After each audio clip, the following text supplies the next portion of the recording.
I was adopted at the age of 10 by an abusive family, and once I got a high-paying job, they threatened to sue me. At first, I was excited to have a new family. I packed my little backpack, thinking I'd finally have a mom and dad who hugged me goodnight and a sister who shared her toys. But instead of hugs, I got yelling. Instead of bedtime stories, I got locked in my room. They never smiled at me.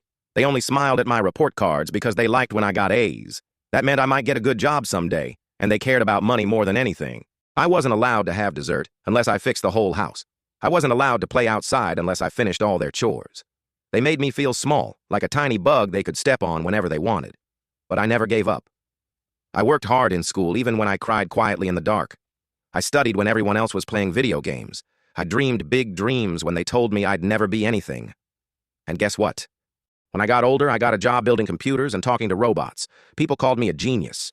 One day, I invented something really cool, and suddenly I was rich, like super rich. I had my own house, a big one with a chocolate fountain in the kitchen. I even had a dog named Waffles who wore sunglasses.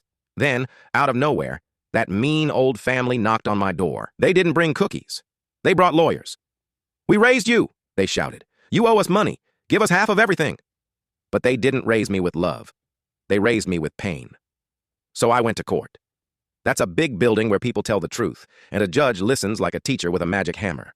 The family told all their lies, but I told the truth. I brought photos. I brought old school papers. I even brought a neighbor who remembered hearing me cry at night. The judge looked right at them and said, "You don't get a single penny."